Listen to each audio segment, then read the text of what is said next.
Walter used to be the guy who snapped back at every insult, raised his voice, defended his worth with arguments, not action.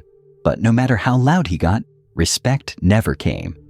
Until one day he stopped reacting and started observing. That's when everything changed.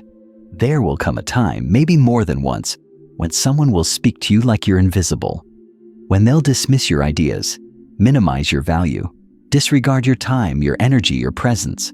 And when it happens, every part of you will want to react, to defend, to prove, to remind the world that you are not to be taken lightly.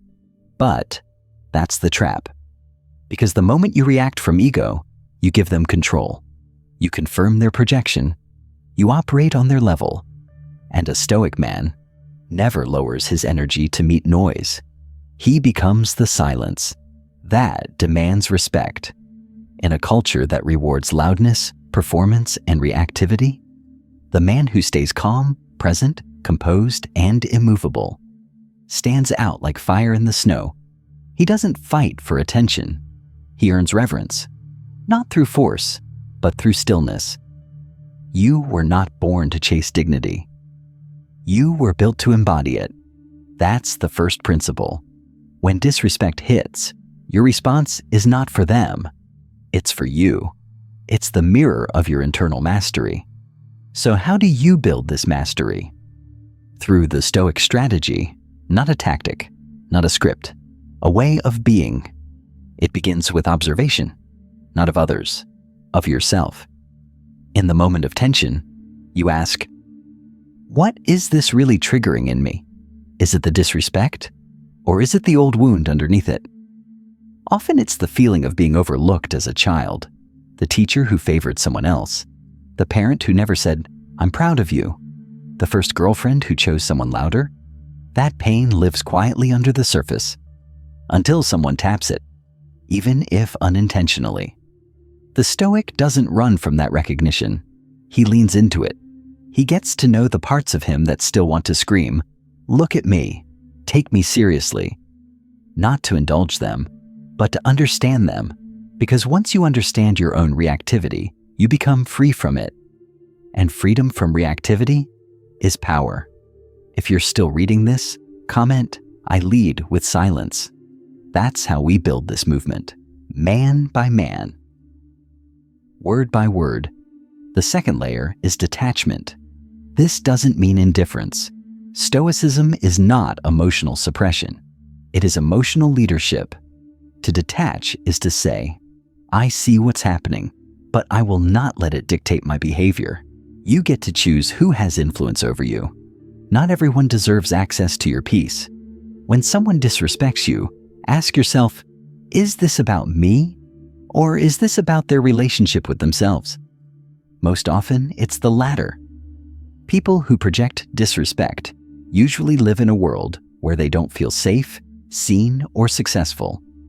Their attacks are not reflections of your worth. They're echoes of their own emptiness. A Stoic man knows this. That's why he doesn't need to match their energy. He protects his. This is why your greatest act of strength is sometimes to say nothing. The third layer is redirection. Instead of reacting outward, redirect inward. Use the sting as a signal, not to attack, but to audit. Am I too accessible? Am I compromising my boundaries to be liked? Have I allowed this person to believe their tone or treatment is acceptable? Am I embodying what I expect from others? These are uncomfortable questions, but this is where strength is born, not in control over others, but in clarity over yourself. You don't rise by silencing others. You rise by amplifying your alignment. Alignment is when your actions match your values. Your tone matches your truth. Your life reflects your philosophy. And that's where respect begins. Not with applause, but with alignment. Let's take it practical. Next time someone mocks you in public, don't flinch.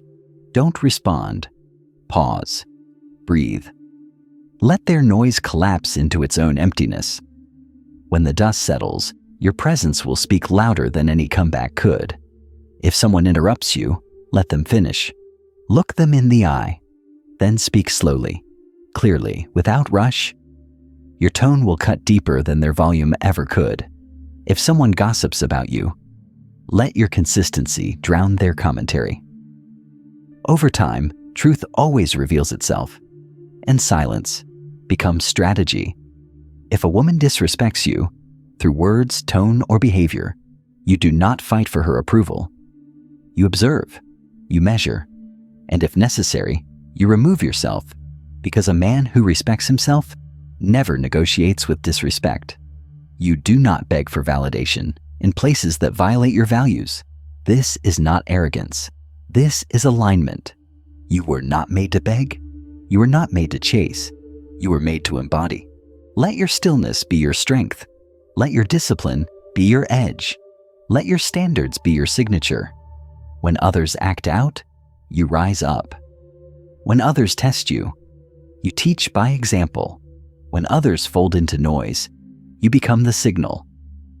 You walk into rooms differently. You speak less but mean more. You stop proving. You start being.